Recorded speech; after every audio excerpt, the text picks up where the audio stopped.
Waalaikumsalam warahmatullahi wabarakatuh. Alhamdulillah. Hujan, tapi bukan dari luar itu, tapi malah gitu ya. Weekend, weekend kemarin mana Ibu?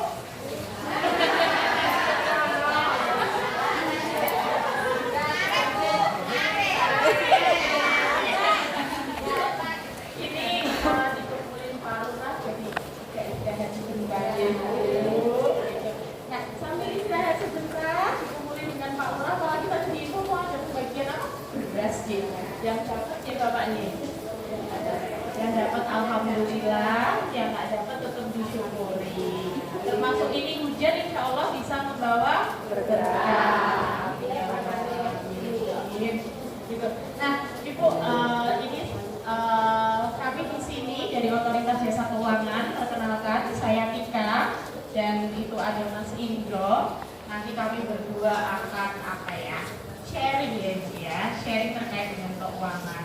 Apa sih keuangan itu, kayak gitu, bagaimana sih sedikit cara pengelolaan keuangan. Kemudian apalagi yang sekarang lagi marak apa ya Bu?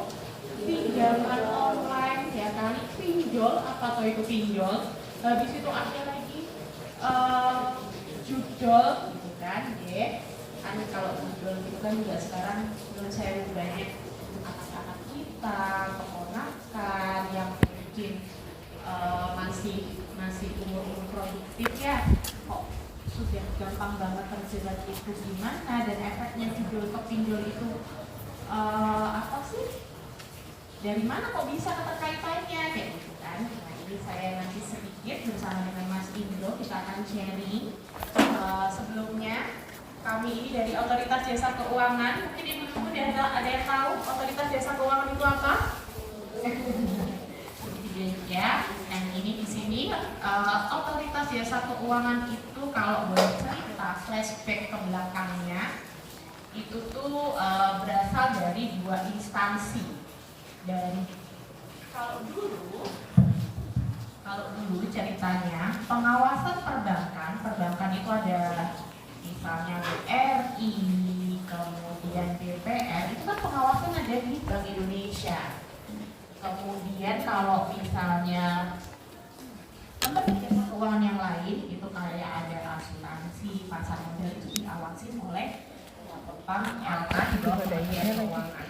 Nah, ini kan sama-sama lembaga keuangan, tapi kok pengawasnya berbeda. Jadi, karena sekarang itu kan modelnya kalau lembaga jasa keuangan kan ada bank, terus di bawahnya punya asuransi, kan? Nah, itu namanya konglomerasi bisnis.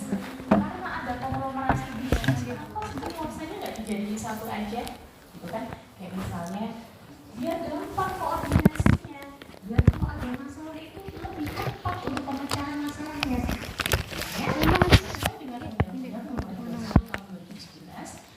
Bentuklah OJK supaya pengawasan terhadap lembaga jasa keuangan itu jadi terintegrasi, jadi satu atap, jadi satu rumah, biar gampang, biar cepat ketika terjadi permasalahan yang terjadi di lembaga jasa keuangan. Kalau itu apa tugas dan fungsi OJK-nya?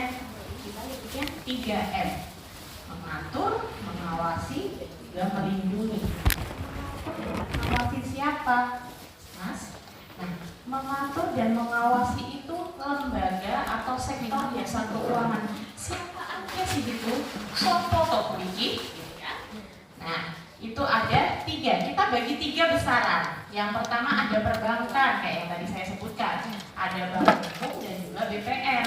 Di dalamnya Bank Umum termasuk ataupun BPR ini termasuk konvensional dan juga syariah. Misalnya BRI, Bank Mandiri, kalau di Gunung Kidul ini kalau BPR-nya ada Bank Daerah Gunung Kidul gitu ya, contohnya. Terus kalau syariah juga bisa, Bank Muamalat, kemudian Bank Syariah Indonesia, itu di bawah pengawasan OJK. Kemudian selain perbankan ada yang namanya pasar modal. Pasti pasar modal gitu kan. Pasar modal itu biasanya kalau kita lihat ada di berita kok ada tanda panah naik turun, itu apa fluktuasi, harganya naik, harganya turun. Nah, apa yang diperjualbelikan di Bursa Efek Indonesia itu masuk ke dalam perusahaan sekuritas. Nah, perusahaan sekuritas itulah yang kita awasi. Kemudian ada yang namanya securities crowdfunding. Ini hampir sama dengan pinjaman online, atau kalau yang diawasi oleh OJK itu kita sebutnya pinjaman daring, tapi terkait dengan modal. Nah, itu ada security crowdfunding. Terus yang paling baru ada yang namanya bursa karbon. Bursa karbon itu apa? Bursa karbon itu sama saham, tapi yang fokus dengan penghijauan. Contohnya yang mereka punya sertifikasi yang mendukung dalam net zero emission atau emisi yang intinya kayak yang fokus pada dampak lingkungan gitu ya. Kemudian ada lagi yang namanya industri keuangan non-bank. Contohnya apa? Asuransi, ya kan? Lembaga pembiayaan atau yang kita sebutnya itu gampangnya leasing. Nah, leasing itu lembaga perusahaan pembiayaan. Kemudian ada dana pensiun, BPJS Ibu, BPJS baik tenaga kerjaan ataupun BPJS kesehatan itu juga diawasi oleh OJK. Kemudian ada lagi Pegadaian itu salah satunya adalah pegadaian. Jadi kalau ibu di jalan itu ada gadai, contohnya awi gadai atau apa gadai gitu. Itu juga diawasi dengan OJK, tapi tidak semuanya. Jadi ada beberapa lembaga industri jasa keuangan ini memang diawasi oleh OJK dan ada yang tidak. Nah, kemudian salah satunya kalau pegadaian itu ada pegadaian di dalamnya. Kemudian ada lembaga keuangan mikro. Nah, kemudian kalau M yang ketiga, melindungi. Siapa yang dilindungi? Konsumen dari lembaga jasa keuangan itu sendiri. Siapa? Contohnya ibu-ibu ini ketika memang jadi konsumen dari lembaga jasa keuangan itu bisa masuk ke dalam tugas dari kita untuk melakukan perlindungan. Next, Mas. Nah, dalam rangka yang tadi, M yang ketiga untuk perlindungan konsumen itu, kita ada yang namanya APPK atau aplikasi portal perlindungan konsumen. Ini untuk apa sih? Ya kan? Merupakan sistem layanan konsumen terintegrasi di sektor jasa keuangan untuk penanganan pengaduan konsumen dan juga sengketa. Jadi, misalnya nih, ibu ada sesuatu yang aduh rasanya kok nggak berkenan gitu ya dengan fasilitas, layanan, produk dari lembaga jasa keuangan, dan itu ada indikasi menimbulkan kerugian yang dialami oleh Bapak dan Ibu, silakan Bapak Ibu-ibu ini bisa memanfaatkan aplikasi portal perlindungan konsumen. Aksesnya gimana? PPK ini bisa diakses secara online melalui alamat kontak 157.ojk.go.id. Jadi penanganannya bisa online. Tapi kalau ibu nggak mau online, monggo bisa datang ke kantor kami sambil main ke Jogja, sambil melihat Tugu, sambil main ke Malioboro. Monggo bisa datang ke kantor kami di Jalan Jenderal Sudirman nomor 22, atau lebih tepatnya di seberang Hotel Phoenix, seberang Hotel Santika. Nah, monggo kalau ada yang nggak berkenan dengan layanan dari teman-teman lembaga jasa keuangan ini, bisa ke kantor kami dari hari Senin sampai dengan hari Jumat, mulai dari jam 9 sampai dengan jam setengah 3 sore. Kemudian selain itu apa lagi selain layanan pengaduan? Nah, kami ada yang namanya suatu aplikasi untuk melihat layanan untuk melihat riwayat kredit. Ini dia raport kreditnya, namanya SLIK OJK, Sistem Layanan Informasi Konsumen. Jadi setiap Bapak Ibu punya kredit, punya pinjaman di lembaga jasa keuangan yang terdaftar di OJK, raportnya kelihatan. Raport apa? Nggak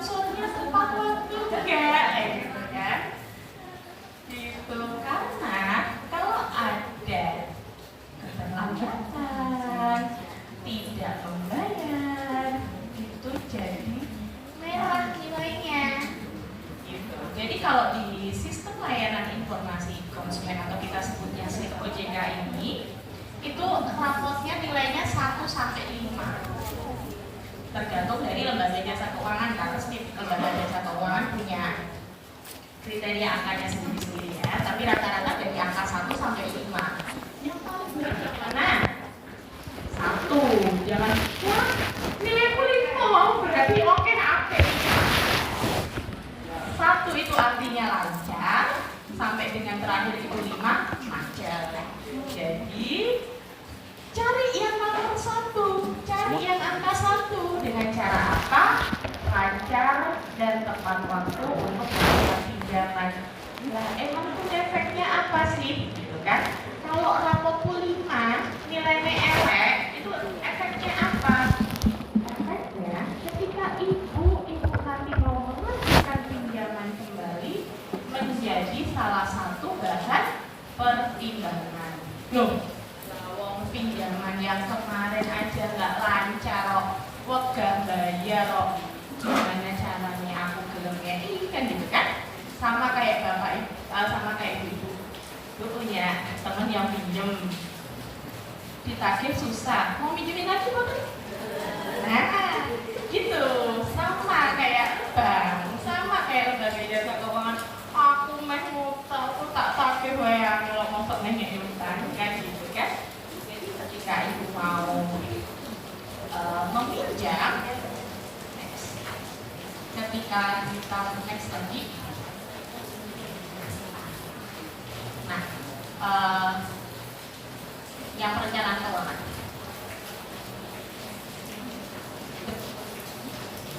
Nah, depan belakang lagi, belakang lagi. Nah, ketika ibu mau akan meminjam, itu kita harus tahu. Kita harus sebagai ibu rumah tangga, sebagai ini jabatannya keren banget tuh. Ibu rumah tangga itu jabatannya keren banget. Apa coba?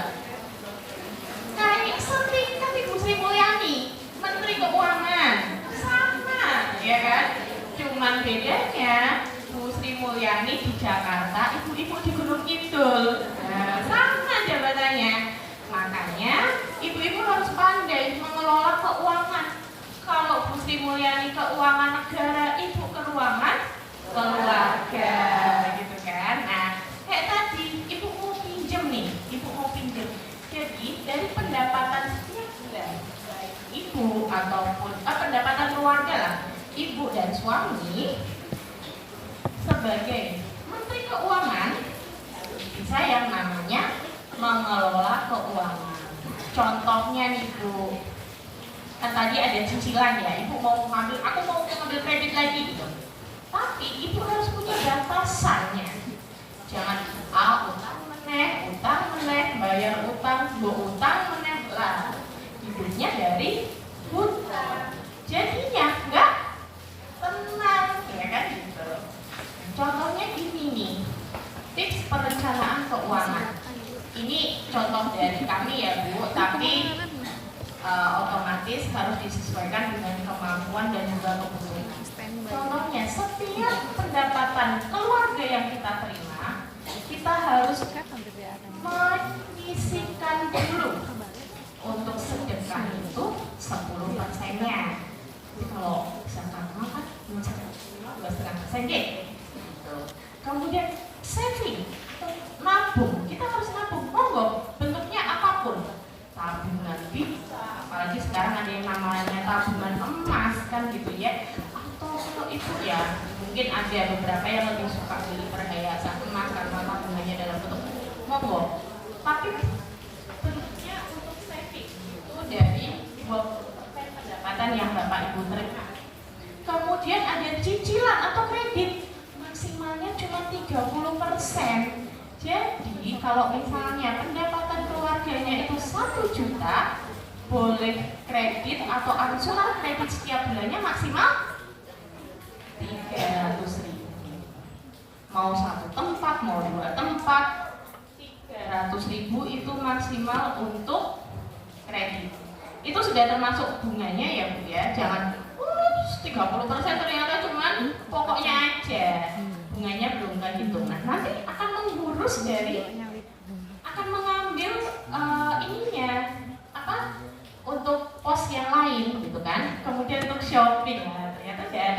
ongkos shoppingnya dulu itu udah 40%. Shopping monggo, shopping bisa datang langsung, bisa lewat online atau marketplace yang lain, Shopee, Tokopedia, itu maksimal. Jadi Bapak Ibu tuh harus, ibu terutama sebagai pangkat tertinggi dalam keluarga, Menteri Keuangan, ya kan, harus bisa ngatur yang namanya ini. Ibu harus ngeposting, gitu kan, ngeposting. Aku maksimal sekian, dan itu mendisiplinkan kita, harus disiplin karena goyang 1 bulan itu bisa mempengaruhi bulan-bulan setelahnya. Sebelumnya Mas. Nah terus tuh kenapa sih kita tuh harus yang namanya merencanakan keuangan? Kenapa?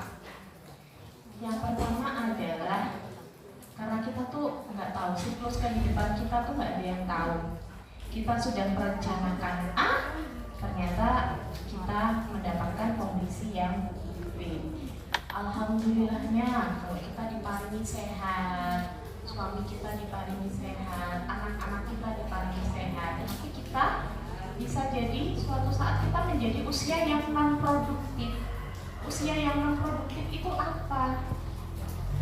Kita mungkin memang usianya masih muda, masih kuat, tapi dalam suatu kondisi kita tidak bisa melakukan aktivitas secara sehat, mungkin maaf ibu sakit, kemudian cacat, yang memang itu akhirnya membatasi kehidupan kita, itu bisa kita kategorikan ke usia non produktif. Nah, kan kita nggak tahu kondisi itu datangnya kapan, makanya kita harus mempersiapkan diri dari sisi keuangan, ya.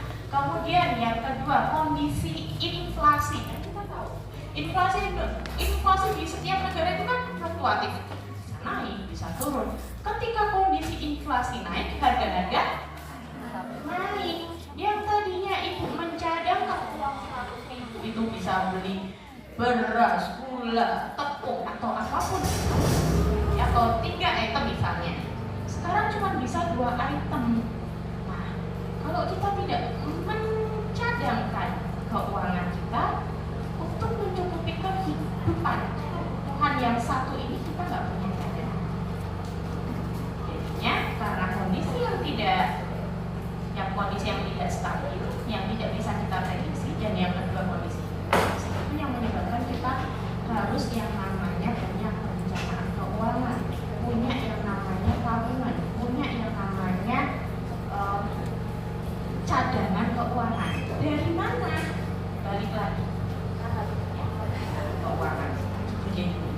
Jadi kalau kita dikasih sama suaminya nih, upet kesek, kayak 1 juta, tak upet kesek. Terus saya digorokok, orang, iki orang gorokok, iki go beras. Orang, iki go sekolah anaknya, gitu ya. Rokok bakar tembakau ya. Pokoknya ibu-ibu harus tegas. Pokoknya nggak mau saya punya kedisiplinan terhadap perencanaan keuangan saya. Karena apa? Pakatku Menteri Keuangan, gitu ya. Ya, memang yang pintar-pintar mengelola keuangan itu adalah diri kita sendiri. Ya, setelahnya adalah kita ajak ke keluarga. Next. Kalau keuangannya sudah oke, perencanaan keuangannya sudah oke, harapannya apa? Merdeka finansial. Merdeka finansial itu apa? Yang pertama, bebas dari hutang. Siapa yang nggak punya hutang? Ya kan? Pengennya kan gitu ya ibu ya. Makanya kita harus punya batasan, terutama terhadap kredit. Kita harus punya maksimal. Kita harus membatasi tiap bulannya itu kreditnya berapa. Harapannya kedepannya kita merdeka finansial dari apa? Bebas hutang. Kemudian yang tadi merdeka finansial. Nah, setelah bebas hutang kita punya darurat. Dana daruratnya itu memadai yang tadi saya sampaikan. Kita dalam kondisi yang tidak bisa diprediksi, sehingga sehingga kita harus punya yang namanya dana darurat. Kemudian ada antisipasi risiko keuangan. Tadi inflasi tiba-tiba naik kayak gitu ya. Kemudian memiliki rumah. Amin. Semua orang pasti, semua keluarga pasti impiannya punya rumah tangganya, berumah tangga sendiri, kemudian punya rumah sendiri. Ya. Apalagi kalau bisa nyangoni anak-anaknya, ya kan lebih seneng kan ya ibu. Seorang ibu pasti punya kebanggaan sendiri ketika bisa nyangoni anak-anaknya itu dalam bentuk rumah kayak gitu kan, punya kebanggaan sendiri. Nah, gitu. Terus punya dana pendidikan. Ini dia. Kita sebagai ibu, kemudian saya juga sudah punya 2 anak. Itu sudah berpikir, wah anak ini sekarang sudah masuk SMP, adiknya 3 tahun lagi masuk SMP, kakaknya 3 tahun lagi masuk SMA, pada saat masuk SMA adiknya masuk SMP, adiknya masuk SMA, anaknya masuk universitas. Kan? Artinya apa? Saya harus menyiapkan dana pendidikan anak-anak ini mulai dari sekarang. Kalau enggak Bu, aduh, bisa adiknya kurus jadi gemuk, yang tadinya gemuk jadi kurus. Karena apa? Mikir duit ya kan? Nah, daripada saya harus pikir 1 bulan sebelum bayar sekolah, mending saya pikirkan mulai dari sekarang, ya kan? Wah, ya nih, berarti 3 tahun lagi saya harus menyiapkan untuk 2 anak masuk sekolah. 3 tahun lagi, berarti setiap bulan saya harus menyisihkan. Saya hitung, udah masukin 2 anak lagi, 3 tahun lagi saya harus menyiapkan anak masuk sekolah SMA dan juga kuliah. Kok luwe akeh gitu kan? Gitu. Iya sekolah tinggi. Nah, ini kita harus perempuan itu berpikirnya panjang, ya kan? Anak sekolah sudah mentas konek nikah, biaya sekolah tinggi, gitu kan? Kayaknya kok nggak berhenti. Makanya perencanaan keuangan yang tadi itu jangan ditunda-tunda. Mulai dari sekarang. Ada kata terlambat. Karena misalnya anaknya udah mentas, udah nikah, ya, anaknya kok kelambi putu, kayak gitu. Contohnya kayak gitu, ya. Terus, nah memiliki dana hari tua. Nah ini dia. Kadang non sewu sekali. Kadang yang sudah apalagi pegawai tetap Ini kan, ini pakai pensiun, pakai punya banyak akhirnya stres. Gak apa-apa, menyalahin. Stres. Kenapa? Saya ini kalau boleh jujur dialami juga oleh ayah saya. Ketika pensiun, beliau mungkin beserta dengan mama saya tidak berpikir ketika pensiun akan apa, akan ada menyiapkan apa, kan? Makanya ketika sudah pensiun bingung kegiatannya apa, akhirnya stres. Ketika stres penyakit yang ada. Ketika kita sudah merencanakan kita itu masa tua mau apa, sudah punya cadangan untuk masa tua. Kalau pegawai negeri kan yang biasanya dapat pendapatan bulanan, gaji bulanan, ketika sudah pensiun kan nyun sewu sekali berkurangkan ibunya, nyun sewu sekali berkurang. Nah, ketika kita sudah menentukan hari tua, insya Allah itu sudah kita pikirkan, oh iya, sudah ada mungkin pendapatan tambahannya di luar gaji pensiunnya, mungkin ada usaha yang bisa kita jadikan kesibukan kayak gitu. Karena kalau hatinya senang, ada kesibukan dan lain sebagainya, kesehatan juga meningkat, kan gitu. Kalau yang saya yang dialami oleh orang tua saya ketika pensiun, bingung mau ngapain, akhirnya stres. Ketika stres apa? Pikiran banyak. Ketika pikiran banyak apa? saya bapak saya ada jantung. Jadi makanya saya selalu Ibu tuh dikasih ya Allah. Ke bawah. Banyak kegiatan yang menyiapkan dana-dana hari tua itu. Kita bisa menyiapkan berbagai macam kegiatan yang bisa memberikan aktivitas lebih kepada kita. Kayak kalau saya contohnya, ketika pensiun di rumah enggak Bu. Kenapa? Kumpul ibu-ibu line dance. Kumpul ibu-ibu line dance. Arisan ke sana, line dance ke sana.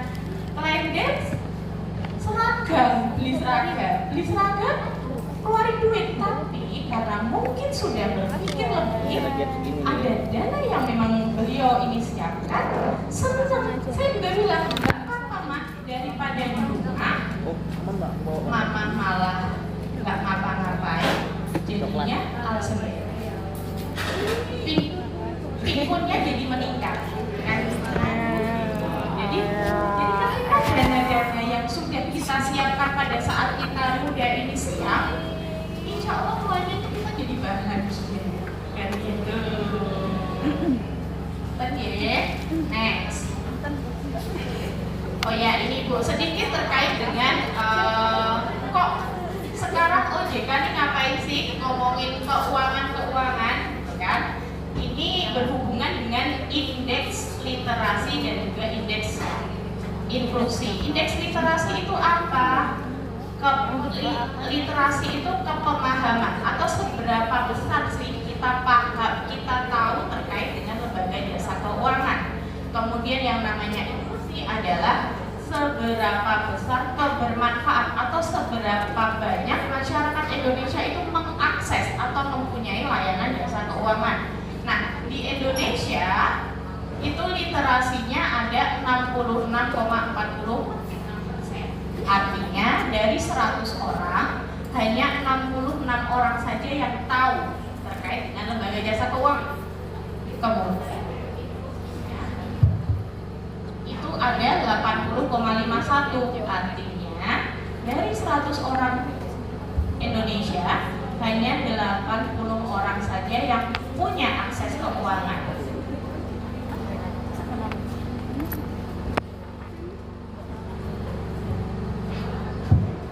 Nah, dari 80 orang itu tadi yang tahu benar-benar paham terkait lembaga jasa keuangan itu hanya 66 orang. Padahal ketika kita mempunyai produk lembaga jasa keuangan, tabungan misalnya ya, kita harus paham nih bahwa tabungan itu ada yang namanya biaya administrasi kayak gitu, itu kita harus paham. Dan kita harus tahu bahwa produk lembaga jasa keuangan yang kita akses, yang kita miliki itu mempunyai manfaat yang benar-benar kita butuhkan. Nah, kenapa sih kok indeks literasi dan inklusi ini kok jadi harus jadi fokus? Karena ini sesuai dengan amanat dari atau target dari rencana jangka panjang dari pemerintah Indonesia.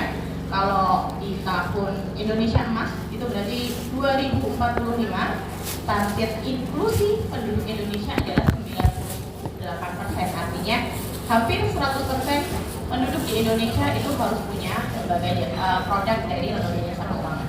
Next Mas. Oh ya, Ibu, hari ini ya Shopee misalnya. Ibu tahu yang namanya paylater bukan? Apa paylater? Kayaknya Ibu yang tahu gitu, pernah nyoba berarti Ibu. Ya, jadi kalau kita di marketplace, contohnya Shopee, Tokopedia atau yang lain, itu ada yang namanya paylater. Buy now, beli sekarang, bayar nanti. Iya, enak nggak Bu? Makan aja, katanya lapar. Iya, betul Ibu. Itu sama kayak utang. Karena sama dengan utang, jadinya masuk ke slip. Iya, walaupun cuma 20.000, 100.000, tetap masuk ke slip karena sama utang. Gitu. Jadi apalagi sekarang anak-anak teman-teman dari pelajar ini juga sudah banyak yang akses. Jadi monggo ibu juga bisa sampaikan ke anak, ke keponakan, ke keluarga. Kalau yang namanya pay letter itu sudah masuk ke SLIK. Apalagi untuk yang di sekalian, bukan ada teman-teman mahasiswa nih. Untuk teman-teman mahasiswa ini, bahkan sekarang perusahaan untuk mencari atau menseleksi calon pegawainya itu mereka meminta SLIK. Kenapa? Mereka melihat riwayat kreditnya gimana. Karena apa? Perusahaan nggak mau bertanggung jawab ketika ada penagihan yang akhirnya menyeret-nyeret nama perusahaan. Makanya bisa disampaikan ke anak, ke keponakan, mungkin juga ini ada teman-teman mahasiswa, bijak-bijak dalam menggunakan pay letter. Kayaknya enak pay letter. Oh, pay letter nih gak akan masuk SLIK karena hutang masuk ke SLIK. Karena biasanya dari Shopee ini mereka bekerja sama dengan bank sebagai krediturnya. Jadi bank itu akan halangi dulu ke perusahaan atau ke penjualnya. Nah, kita utangnya ke bank, padahal bank diawasin OJK, ya kan? Karena bank diawasin ke OJK, makanya masuk ke SLIK kayak gitu. Walaupun sebenarnya bank yang jadi kreditur di Shopee itu bukan bank yang punya kantor cabang. Biasanya mereka bank-bank digital, bank-bank yang memang tidak punya layanan kantor secara fisik. Kayak contohnya Citibank. Kalau itu bukan Shopee kan pasti kok muncul Citibank gitu kan. Nah, kemudian Bank Jago. Nah, sebenarnya kita hutangnya ke mereka, tapi pakai media Shopee. Next, Mbak. Mas, next lagi. Nah, ini Ibu ya yang tadi saya internet, layanan, teknologi ini sekarang semakin marak banget. Kita punya kemudahan untuk mengakses segala sesuatu, termasuk layanan jasa keuangan. Nah, contohnya ini, hampir 90% penduduk Indonesia itu terkoneksi internet. Ibu juga sebagian besar sudah menggunakan internet kan Ibu. HP-nya sudah bukan lagi yang ringtone-nya cuman poliponik, terus SMS itu kan sudah pakai WhatsApp semua kan. Iya. Sambil bisa kirim video, kirim foto, gitu kan. Udah bukan yang SMS biasa. Itu berarti sudah terkoneksi dengan internet. Contohnya aja di sini, rata-rata sudah hampir 100% sudah terkoneksi internet.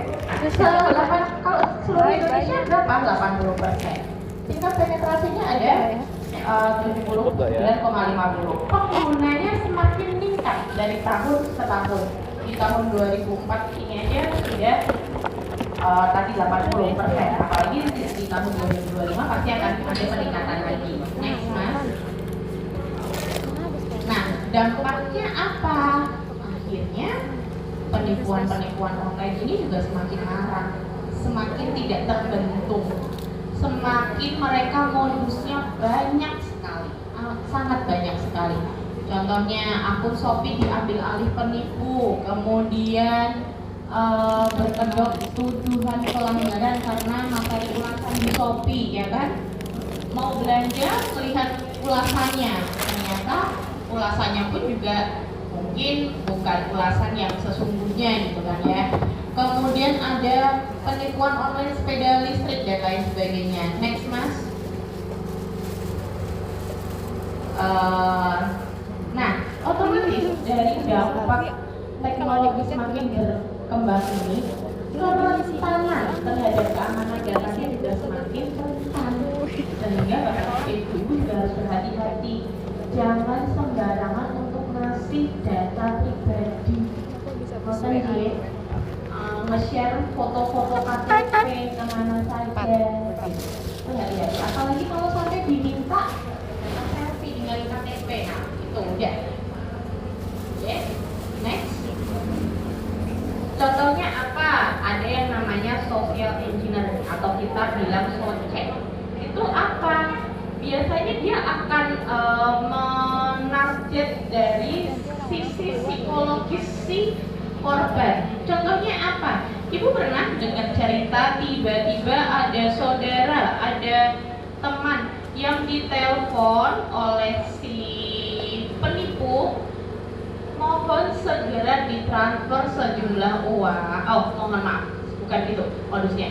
Bapak, Ibu, ini menginformasikan anak Ibu kecelakaan. Sekarang akan segera kita bawa ke rumah sakit. Untuk mendapatkan penanganan pertama, Ibu segera transfer. Oke, pernah. Nah, itu salah satu modus, namanya social engineering. Atau kita bilangnya socek. Mengambil sisi psikologisnya. Jadi kita tuh dibikin kayak panik, tidak berpikir secara logis, secara wajar, kita transfer ke si penipu. Itu modus pertama. Kemudian ada yang namanya phishing, itu melalui pemalsuan file.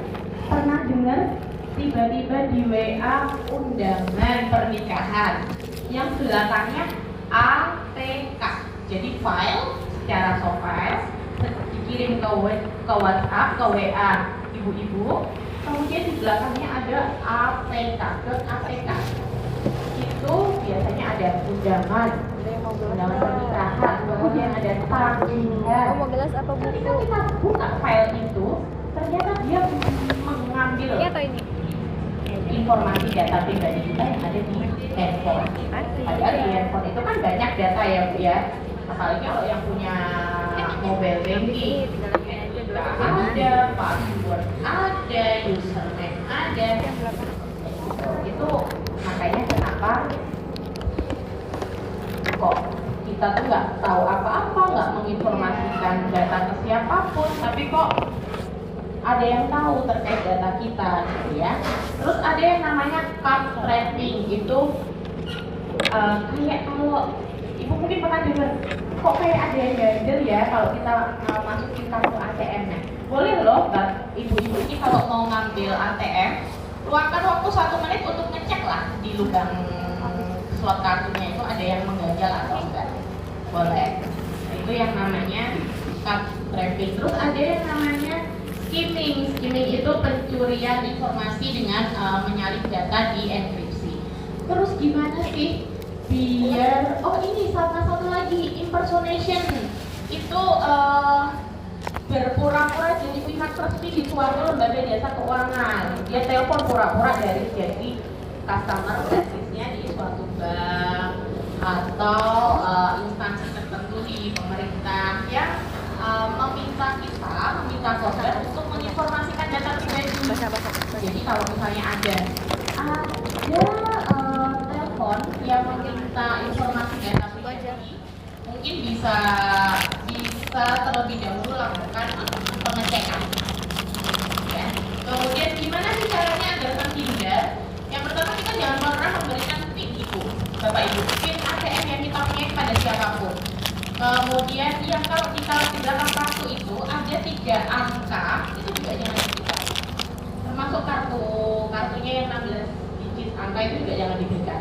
Kemudian gunakan password dan PIN yang tidak mudah ditebak. Yang tidak mudah ditebak. Biasanya ibu-ibu ini ben gampang aku nginget aku pakai tanggal lahir gue lah. Padahal tanggal lahir ini ada di NIK. Kalau misalnya kartu kita, dompet kita hilang, kemudian di dalamnya ada KTP, ada ATM, lebih mudah untuk ditebak gitu. Jadi gunakan PIN atau password yang memang tidak tercantum di identitas pribadi. Alamat rumah misalnya, kode pos yang tervisualisasikan di data pribadi kita yang kemana-mana kita bawa, ya. Kemudian jangan mengklik sembarangan file yang tadi misalnya tiba-tiba dapat file dari orang nggak dikenal, ada tautan, link, silakan klik. Jangan. Hati-hati, karena sekarang modusnya banyak. Kemarin Jumat banget, teman dekat saya di email oleh Bank Danamon, ngakunya Bank Danamon meminta untuk mengisi informasi data pribadi karena teman saya ini merasa yakin yang memberikan email ini dari Bank Danamon, mengisilah dia link form data pribadinya. Nggak sampai 30 menit ada notifikasi SMS pemakaian kartu kreditnya. Kurang lebih berapa transaksi? 5 transaksi. Total kerugiannya lebih dari 50 juta. Jadi ibu-ibu jangan sembarangan klik tautan atau link yang dikirim ke WA, ke SMS, ke email. Kalau bapak ibu ragu, minta tolong atau nanya ke rekan, ke anak, ke saudara, atau kalau perlu boleh telepon ke call center dari lembaga jasa keuangan tersebut. Misalnya yang isi kayak tadi teman saya ada Danamon, telepon ke call centernya Danamon untuk apa? Mengkonfirmasi benar atau enggak. Takutnya kayak tadi, ya. Karena ketika ini terjadi bisa menyalahkan orang lain, ya. Bisa menyalahkan banknya, tidak, karena bisa terindikasikan termasuk dalam ranah kelalaian. Karena kenapa? Kita kurang berhati-hati, gitu ya. Kemudian kita juga yang terakhir kita harus mengganti PIN secara berkala, biar tidak mudah diingat oleh orang lain. Wes dititeni, wah ibu nih PIN-nya 1, 2, 3, 4, 5, 6, gampang. Besok nemu ATM-nya ibu, kayaknya belum diganti nih. Tapi kalau ibu lakukan secara berkala, ketika ada something happen yang tidak kita inginkan, sesuatu yang tidak kita inginkan, hilang apa jatuh, ternyata ibu sudah ganti. Next. Nah ini juga ada nih bu, sekarang yang ini jualan palsu modusnya untuk penipuan. Ya, jualannya palsu, begitu ditransfer yang dikirim barangnya KW. Mending kalau KW bu, ada yang dikirim cuma kayak plastik aja, kertas aja gitu ya. Oh, betul ibu. Next mas. Nah ini juga modus yang paling banyak nih, modus asmara. Jadi kalau ada saudara, ada anak yang kenalan online, ngaku mau ketemu, meminta barang-barang dan sebagainya, hati-hati karena sekarang banyak kasus penipuan yang bermodus itu cinta. Banyak ya mas ya, kita penipuan ya mas, banyak banget.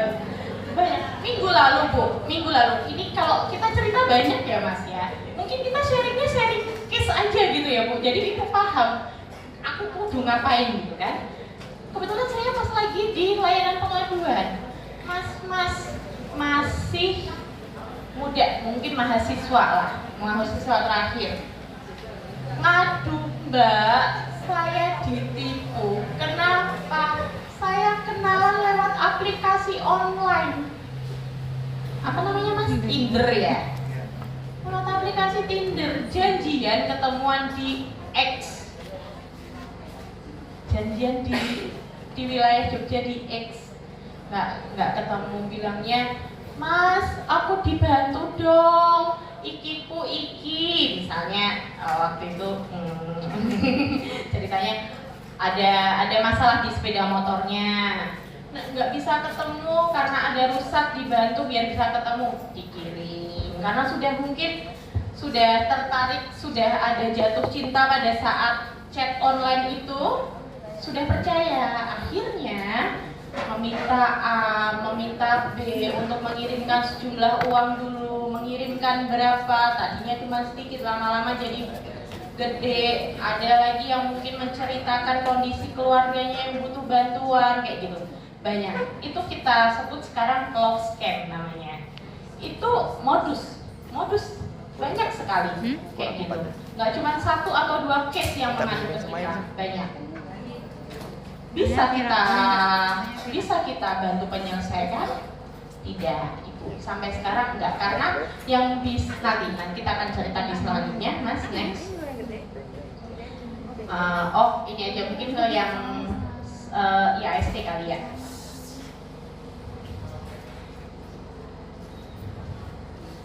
Nah, paling kita bantunya ketika memang dia penipuan layanan keuangan, kita punya yang namanya IASC, Indonesia Anti-Scam Center. Kita cuma bisa melaporkan rekening yang kita indikasikan penipuan ke IASC.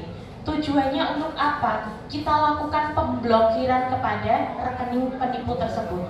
Biar apa? Biar nggak ada korban lagi. Kayak gitu. Terus uangnya bisa balik nggak? Bisa balik nggak Mas Indro? Uangnya? Betul, nggak bisa. Karena apa? Ketika kita lakukan pemblokiran, itu judulnya kita cepet-cepetan. Kita blokir, tapi kalau yang si penipunya udah narik rekening, nol. Kalau uang dari rekening penipu nggak ada uangnya, bisa dikembalikan ke korban? Tidak bisa. Jadi IASC ini adalah aplikasi untuk membantu melakukan pemblokiran kepada rekening penipu yang diindikasikan penipu, supaya yang pertama jelas dia tidak ada korban yang lain ya. Kemudian ada penundaan transaksi sehingga dana dengan cepat akan diselamatkan. Kemudian dari pihak berwajib, karena IASC ini juga di dalamnya ada kepolisian, itu juga bisa dapat melakukan identifikasi pelaku penipuan dan juga penindakan hukum yang bekerja sama dengan Polri. Oke Mas, ke waspada investasi Mas. Pinjol. Next dulu. Sebelumnya. Nah, pinjol dulu ya. Nah, pinjol.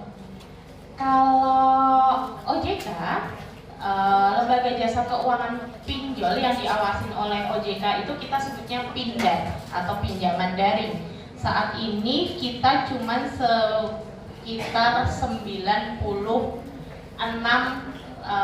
pindar aja yang diawasin oleh OJK.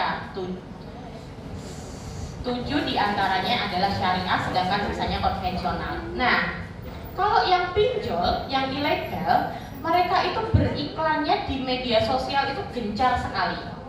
Dan namanya mirip dengan pinjaman online yang legal atau yang pindar. Contohnya kayak ada Kami, itu kan diawasin oleh OJK.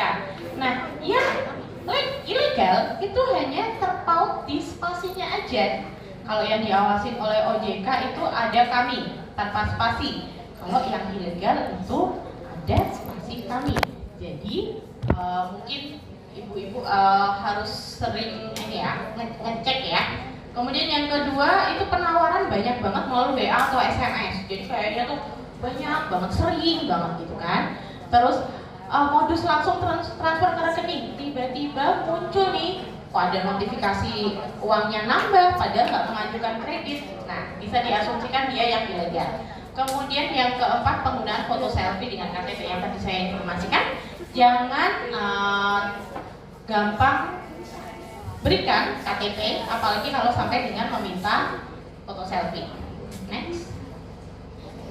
Kalau yang bedanya apa? Kalau yang legal dengan yang ilegal?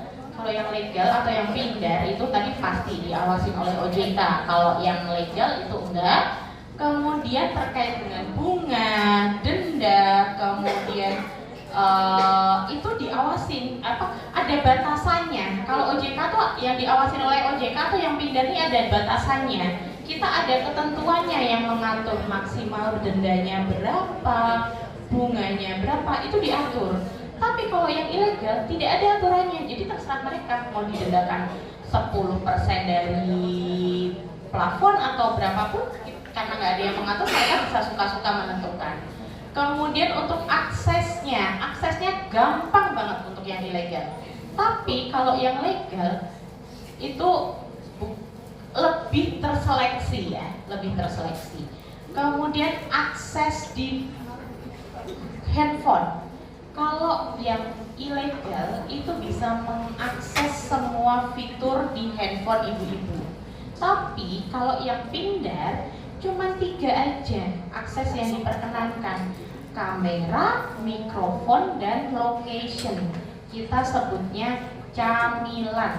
Kamera, mikrofon, dan location. Kamera untuk apa?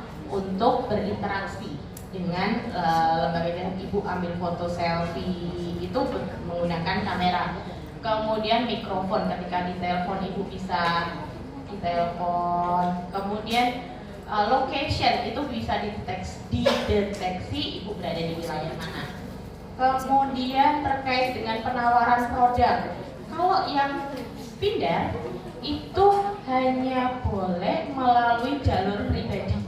Misalnya penagihan, itu hanya boleh ibu yang atas nama debiturnya, penagihan hanya boleh ke ibu. Tapi kalau yang ilegal bisa ke ibu, bisa satu desa mungkin di WA, bisa satu desa mungkin di telepon untuk ditagih. Tapi kalau yang pindar hanya seorang yang berhutang saja. Itu. Next. Boleh. Terus kalau udah terlanjur gimana? Nah, yang namanya hutang harus dibayar gitu. Tapi untuk bayar jangan yang namanya gali lubang tutup lubang. Artinya apa? Ibu ibu bayar pinjaman untuk pinjol dengan mengakses pinjol lagi. Itu namanya bunga berbunga, denda berdenda.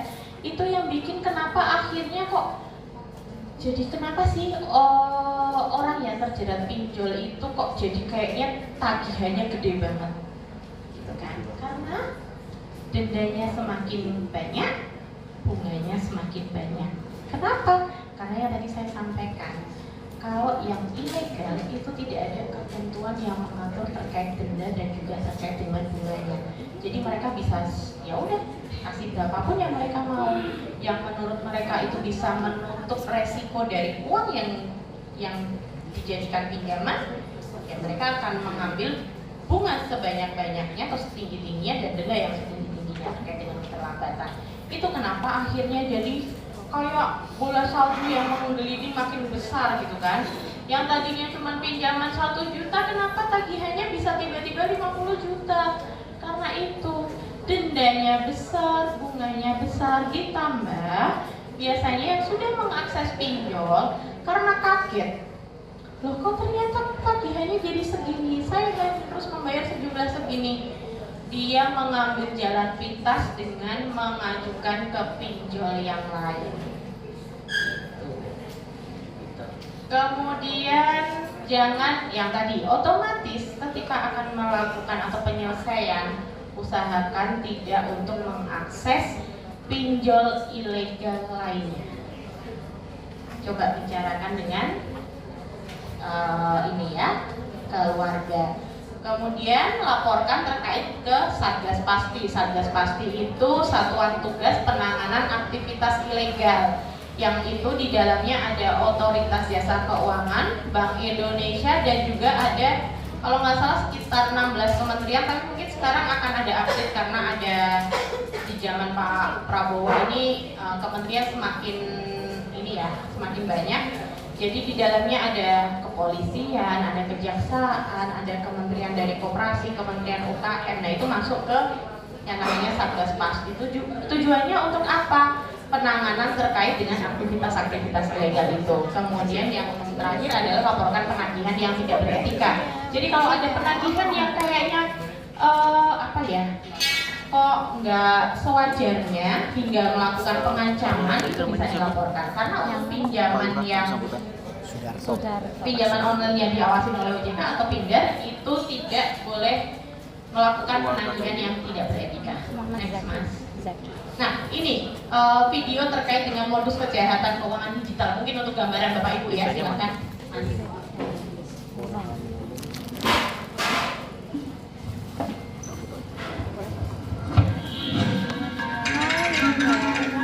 Mana Mbak?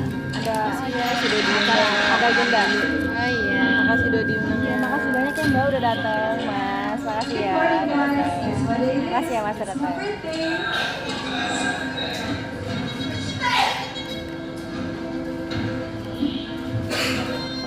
Iya. Sama minta ini tadi yang merekam footage sambutan siapa? Sambutan sama PDD-nya PDD ini. Oh iya, aku minta. Oh langsung. Tak langsung. Tak bisa.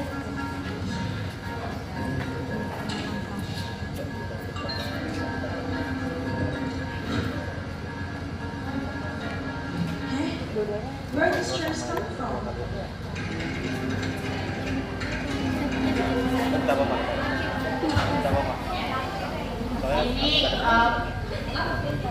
nggak kelihatan Bu. Wah, ini kalau cucu ya tuh anaknya nonton Ipin tahu nih, ini pakai bahasa Malaysia. Jadi ini kurang lebih ceritanya adalah kita harus berhati-hati dalam melakukan sharing informasi di media sosial. Karena kita sharing di media sosial itu bisa diambil oleh penipu dan akhirnya mencuri data pribadi kita. Kurang lebihnya gitu ya. Kayak tadi menginformasikan tanggal lahirnya lewat apa? Dia sharing kalau sekarang dia ulang tahun. Jadi bisa diketahui oh dia lahirnya tanggal sekian. Terus pada saat dia makan-makan kartu ATM-nya ada di meja. Bisa capture nomor ATM-nya berapa. Alamat juga jadi hati-hati dalam bermedia sosial. Next. Investasi nih konsep dari investasi yang ilegal. Video lagi nih. Sindro.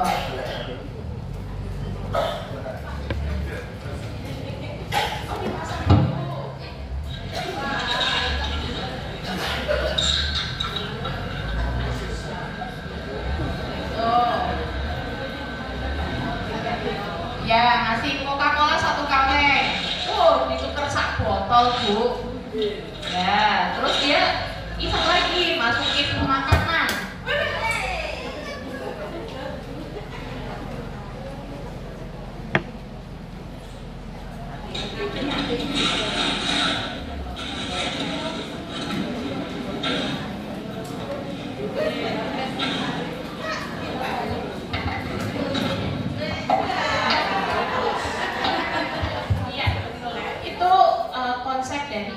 Investasi yang ilegal.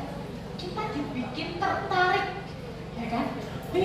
Dapatnya banyak, waktunya cepet, gitu kan? Akhirnya kita jadi kayak bendang cepet itu akeh. Akhirnya kita investasikan semua yang kita punya. Ternyata setelah kita habis-habisan kasih, tutup, ya kan? Pergi orangnya. Itu konsep dari investasi ilegal, sehingga itu harus hati-hati.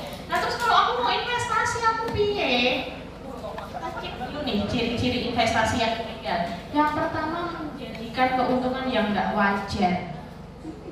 Dijanjikan seminggu 5%. Aku ngei 1.000 berarti aku seminggu dapat. Kalau 10% berarti 10. Kita tahu yang namanya kita berinvestasi itu biasanya bunganya bunga pasaran. Artinya gini, misalnya kita lihat kayak tabungan Bu. Tabungan aja itu kan diatur oleh lembaga penjamin simpanan atau LPS gitu ya. Itu bunganya setahun aja 6%, 1 tahun aja 6%. Ya kan? Nah ini menjanjiin investasi 1 minggu 10%. Wajar nggak? Ya kan, karena untuk berinvestasi kan butuh waktu yang agak lama gitu kan, karena yang namanya investasi itu high risk high return atau resiko tinggi, makanya bunga atau pendapatan yang kita terima juga tinggi. Tapi kalau low risk atau resikonya kecil, jadi bunga atau keuntungan yang kita terima juga kecil. Kemudian menjadikan bonus dari perekrutan member get member atau multi level marketing MLM. Jadi harus cari nih bawahan kakinya itu harus dicari. Downline harus upline atau yang di atas itu harus mencari kaki-kaki yang akhirnya uang yang dihimpun oleh si kaki-kaki ini untuk membayarkan keuntungan yang dijanjikan ke atas-atasnya. Kayak gitu. Jadi sebenarnya bukan dari hasil investasi, tidak, tapi dari hasil investasi, dalam tanda kutip investasi, atau dana dari korban-korban yang di-handle atau yang diambil oleh si kaki-kaki itu tadi, downline, untuk memberikan keuntungan kepada si yang ada di pihak atas, gitu ya. Kemudian resiko, dan yang kelima itu legalitasnya nggak jelas. Terus biar kita waspada gimana sih? Kalau dari OJK itu kita ada sebutnya 2L. Kalau kita ditawari investasi, kita sebutnya 2L. Apa? Satu, yang pertama legal, kita harus tahu bahwa dia itu diawasin oleh lembaga otoritas. Dan yang kedua adalah logis. Logis terkait apa? Bunga yang dijanjikan. Jadi kalau ada penawaran mengenai investasi, kita ingat 2L, legal dan logis. Next. Nah, next berarti apa, next aja. Oke, sudah selesai ternyata. Nah, ibu-ibu, monggo, ini sudah selesai. Oh iya, sebentar, satu ibu, saya lupa. Ada kontak center atau call center dari OJK, itu di WA mungkin bisa dicatat 081 157 157 157. Ngapain? Gitu kan? Ngapain atau itu tadi hubungannya. Kalau ada penawaran investasi, ada penawaran dari pinjaman yang mungkin dirasa mengganggu